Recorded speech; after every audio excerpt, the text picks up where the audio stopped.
A little girl had a panic attack and a single dad blew bubbles to calm her. Her CEO mother saw it all. The mall was buzzing with weekend life. Children tugged at parents, teenagers laughed too loud, and shoppers hustled in and out of stores. But in the middle of all that noise, time stood still for a little girl named Emily. Her chest rose and fell rapidly, tears streaming down her cheeks as she clutched her stuffed bunny to her chest. Her wide, panicked eyes darted through the crowd. She was 7, terrified, alone, and lost. People walked past, offering glances but no help. Some whispered sympathy, others simply looked away. On a nearby bench sat a man in his 30s, wearing a faded gray hoodie and jeans patched at the knees. Next to him sat a boy about Emily's age, cheerfully blowing soap bubbles into the air. The man, Noah, noticed the little girl. He nudged his son. "Stay here, bud." He approached slowly, crouching a few feet away from Emily so as not to startle her.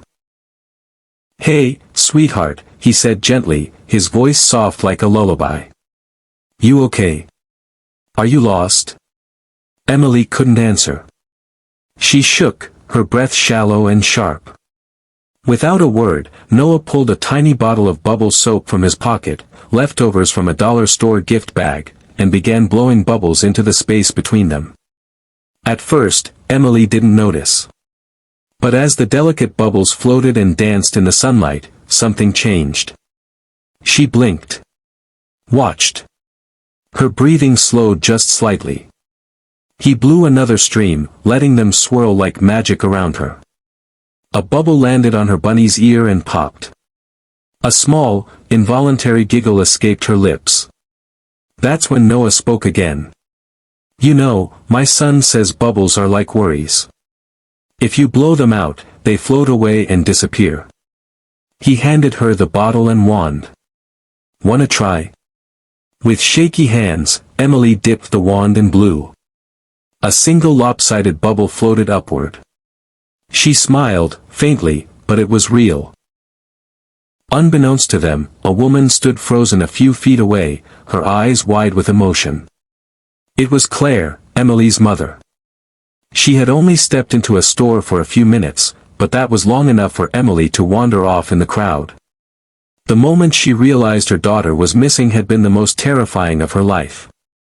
She had been running through the mall, shouting her child's name, when she turned the corner and saw the scene, her daughter laughing, surrounded by bubbles, and comforted by a complete stranger. Claire was the CEO of a Fortune 500 tech company. She was used to leading rooms full of powerful people, managing million-dollar projects, making tough calls without flinching. But nothing had prepared her for the sight of her daughter's breakdown, or the quiet, selfless act that had brought her back. Tears welled in Claire's eyes.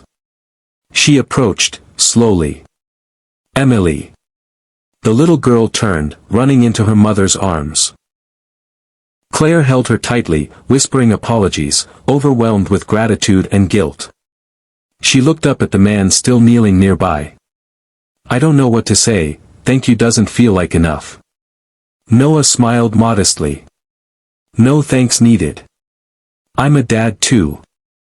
I know that fear." Claire looked at the boy sitting patiently on the bench, now waving at Emily. "You're amazing with kids. Are you a teacher?" Noah chuckled. "No, just a janitor. Nights mostly. Days with my son. I pick up odd jobs where I can." Claire paused. Something about his humility, his calm, his instinctive kindness stirred something inside her. She reached into her purse, then stopped, realizing offering money would be insulting. Instead, she said, "Would you be open to coffee sometime? I know it's strange, but I think I'd like to hear your story." He hesitated, surprised. "Sure. That'd be nice." They met a week later. Then again, and again. Over time, Claire learned about Noah's life. How he'd raised his son alone since his wife passed during childbirth. How he gave up everything to be present for his boy. She saw in him a wisdom and kindness the world often overlooks. Months passed. Claire offered Noah a job, initially in building maintenance at her company's headquarters. But she didn't stop there. She helped him get night classes and early childhood education, knowing his gift wasn't just kindness, it was a calling. 2 years later, Noah became head of a nonprofit Claire helped fund, one dedicated to emotional support programs in public schools. He and his son were thriving. And Emily? She still carried that same bunny, now stitched and worn, a bubble wand tucked inside its paw.